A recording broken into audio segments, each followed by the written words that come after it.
नमस्कार, आप देख रहे हैं योगी अनकट। आज योगी अनकट के इस एपिसोड में मैं आपको बताऊंगी कि कैसे बकरीद की रौनक इस बार पूरे देश भर में कम नजर आ रही है और कैसे इस पर सियासत और राजनीति भी देखने को मिल रही है। सड़क पर नमाज नहीं, योगी सरकार सख्त।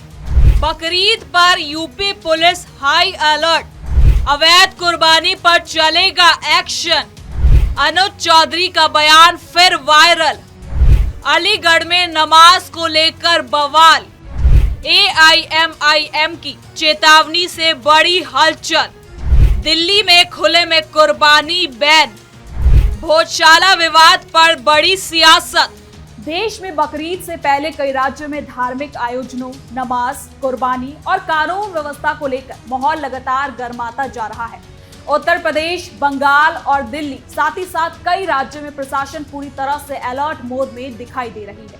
कहीं सड़क पर नमाज को लेकर सख्त आदेश जारी किए गए हैं, तो कहीं अवैध कुर्बानी और पब्लिक प्लेस पर कुर्बानी देने और हुड़दंग को लेकर चेतावनी दी जा रही है। दूसरी तरफ अब इस फैसले को राजनीतिक रंग देने के लिए भी कुछ संगठनों और AIMIM पार्टी ने सड़क पर ही नमाज पढ़ने की मांग कर दी है। कुल मिलाकर उत्तर प्रदेश की राजनीति इन दिनों लगातार गर्माती जा रही है। तो चलिए योगी अनकट में बिना किसी काट छाट के जरा विस्तार से समझते हैं बकरीद पर हो रही राजनीति को।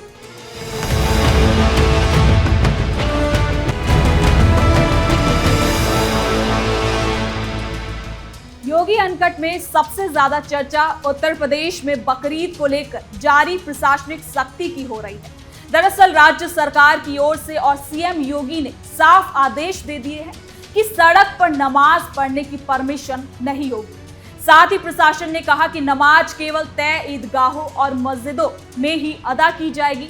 साथ ही अगर मस्जिद में ज्यादा भीड़ हो जाती है तो नमाज को शिफ्ट में पढ़ा जाएगा। लोग मुझसे पूछते हैं, साहब आपके यहाँ यूपी में क्या सड़कों पे सचमुच नमाज नहीं होती? मैं कहता हूं कतई नहीं होती है, आप जाके देख लो, नहीं होती है। अरे सड़कें चलने के लिए है या कोई भी व्यक्ति आकर के चौराहे पे आके तमाशा बना देगा? क्या अधिकार है उसको सड़क रोकने का? आवागमन बाधित करने का कौन सा अधिकार है? जहां उसका स्थल होगा वहां जाके करें। उन लोगों ने मुझसे कहा साहब कैसे होगा, हमारी संख्या ज्यादा है। हमने कहा शिफ्ट में कर लो, तुम्हारे घर में रहने की जगह नहीं है तो भाई संख्या नियंत्रित कर लो, और नहीं है सामर्थ्य क्यों बेकार आगे संख्या बढ़ाई जा रहे हैं।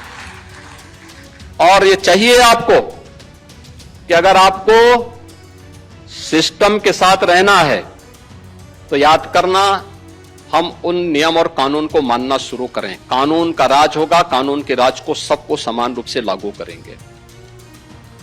नमाज पढ़नी आवश्यक है, आप शिफ्ट में पढ़िए, हम उसको रोकेंगे नहीं, लेकिन सड़क पर नहीं। सड़क चलने के लिए एक आम नागरिक, एक बीमार व्यक्ति के लिए, एक आम नागरिक के लिए, एक कामगार के लिए, एक कर्मचारी के लिए, एक सामान्य नागरिक के लिए, एक व्यापारी के लिए हम सड़क को बाधित नहीं करने देंगे। CM योगी के इस बयान और फैसले के बाद राजनीतिक बहस भी तेज हो गई है। समाजवादी पार्टी की कैराना से सांसद इकरा हसन ने कहा कि संविधान के मुताबिक किसी भी समुदाय को निशाना बनाने का किसी को अधिकार नहीं है। सड़क पे नमाज पढ़ना सड़क समाज की है और हमारी संपत्ति है। जिस तरह सड़कों पर मनाए जाने वाले दूसरे त्योहारों पर भी कोई आपत्ति नहीं होती, उसी तरह 2 मिनट में पढ़ी जाने वाली नमाज पर भी किसी को आपत्ति नहीं होनी चाहिए। लेकिन आपको बता दें कि CM योगी के इस फैसले का समर्थन भले ही विपक्ष नहीं कर रहा, पर मुस्लिम धर्मगुरु जरूर कर रहे हैं। दरअसल all India Muslim personal law board से जुड़े मौलाना खालिद रशीद फिरंगी महली ने बताया कि बकरीद के लिए मस्जिदों और ईदगाहों में बड़े पैमाने पर तैयारियां जारी हैं। मौलाना ने कहा कि अगर जरूरत पड़ी तो अलग अलग इमामों की अगुवाई में कई शिफ्टों में नमाज का इंतजाम किया जाएगा। खासकर मौलाना महली ने जोर देकर कहा कि मुसलमान सालों से परिसरों के अंदर ही नमाज पढ़ते हैं। नमाज सिर्फ इबादत नहीं बल्कि अनुशासन भी सिखाती है। सड़कों पर नमाज ना पढ़कर मुसलमानों ने हमेशा कानून व्यवस्था का सम्मान किया है और खुद को एक सभ्य समुदाय साबित किया है। साथ ही कहा कि सरकार सभी समुदायों पर एक जैसे ही नियम लागू करेगी और किसी भी समुदाय को सड़क पर जुलूस या फिर जमावड़ा करने की परमिशन नहीं होनी चाहिए। इसके साथ ही और क्या कुछ एएसपी अनुज चौधरी ने भी आदेश दिए हैं, अलीगढ़ से भी क्या कुछ सामने आ रहा है, आइए जानते हैं इस रिपोर्ट में। बकरीद से पहले प्रशासन अलर्ट, यूपी में ड्रोन और सीसीटीवी से निगरानी, संवेदनशील इलाकों में फ्लैग मार्च, पुलिस बोली कानून से समझौता नहीं, त्योहार से पहले कई राज्यों में सख्ती, धार्मिक आयोजनों पर प्रशासन की नजर, शांति बिगड़ी तो तुरंत होगा एक्शन।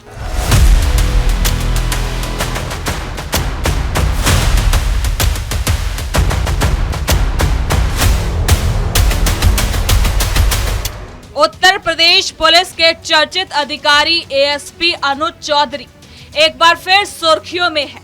होली और संबल हिंसा जैसे मामलों में पहले भी वो सुर्खियों में रह चुके हैं। अनुज चौधरी अब बकरीद और गंगा दशहरा को लेकर भी फिर से सुर्खियों में है। अपने सख्त बयान के चलते सोशल मीडिया पर वो काफी वायरल हो रहे हैं। फिरोजाबाद में आयोजित पीस कमेटी बैठक के दौरान दिए गए उनके बयान के बाद माहौल में चर्चा तेज हो गई है। 28 तारीख की ईद है, बकरीद है, तो उसको देखते हुए शांति व्यवस्था बनाए रखने के लिए पूरे देहात क्षेत्र के सभी मौलवी मुतवल्लियों को बुलाया गया जो मस्जिदों को देखते हैं। तो उनसे जो सरकार के जो निर्देश थे वो ताकि आम जन तक पहुंच सके, उनके माध्यम से उनको बताया गया भाई जो करना है और जो नहीं करना वो बताया गया है कि कोई भी प्रतिबंधित पशु की कोई कुर्बानी नहीं होगी, बाकी सड़क पे कोई नमाज नहीं पढ़ी जाएगी।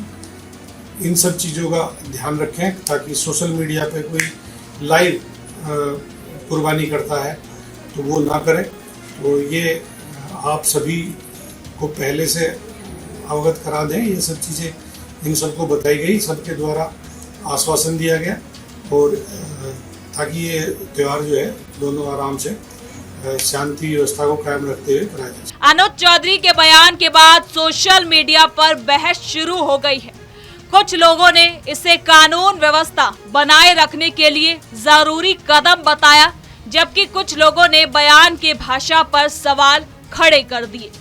साथ ही उत्तर प्रदेश के कई जिलों में पुलिस और प्रशासन ने फ्लैग मार्च शुरू कर दिया है। ड्रोन कैमरों से निगरानी की तैयारी की जा रही है। साथ ही सोशल मीडिया मॉनिटरिंग भी बढ़ा दी गई है ताकि अफवाह फैलाने वालों पर तुरंत कार्रवाई की जा सके। तो वहीं अलीगढ़ में भी बकरीद और नमाज को लेकर माहौल पूरी तरह से गर्मा चुका है। यहाँ AIMIM से जुड़े कुछ नेताओं और कार्यकर्ताओं की ओर से सड़क पर नमाज की मांग को लेकर विरोध प्रदर्शन की चेतावनी दी गई है। उनका कहना था कि अगर सही जगह और व्यवस्था नहीं दी गई तो लोग सड़क पर नमाज पढ़ने को मजबूर होंगे। इस बयान के बाद प्रशासन तुरंत सक्रिय हो गया। अधिकारियों ने साफ आदेश दिया कि किसी को भी कानून हाथ में लेने की अनुमति नहीं दी जाएगी।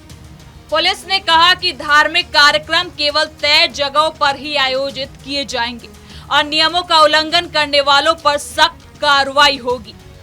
अब योगी अनकट में आगे आपको बता दें कि दिल्ली में भी बकरीद को लेकर प्रशासन पूरी तरह से एक्टिव दिखाई दे रहा है। राजधानी में अवैध कुर्बानी और पब्लिक प्लेसों पर जानवर काटने को लेकर सख्त निर्देश जारी कर दिए गए हैं। मंत्री कपिल मिश्रा ने कहा कि कुर्बानी केवल निर्धारित जगहों पर ही दी जाएगी। आने वाले त्योहार बकरीद के लिए दिल्ली सरकार के विकास मंत्रालय के द्वारा कुछ इंस्ट्रक्शंस जारी की गई हैं जो मैं आपके सामने रख रहा हूं। बकरीद के त्योहार के अवसर पर दिल्ली में गौवंश, गाय, बछड़ा तथा ऊंट व अन्य प्रतिबंधित जानवरों की कुर्बानी पूरी तरह से गैर कानूनी है और ऐसा करने पर या ऐसा करने की कोशिश करने पर आपराधिक मामला दर्ज किया जाएगा, कानूनी कार्रवाई की जाएगी। इसी के साथ साथ सार्वजनिक स्थानों पर, सड़कों में, गलियों में, सार्वजनिक स्थलों पर कुर्बानी भी पूरी तरह से प्रतिबंधित है, इसकी अनुमति नहीं है और ऐसा करने वालों पर भी कानूनी कार्रवाई की जाएगी।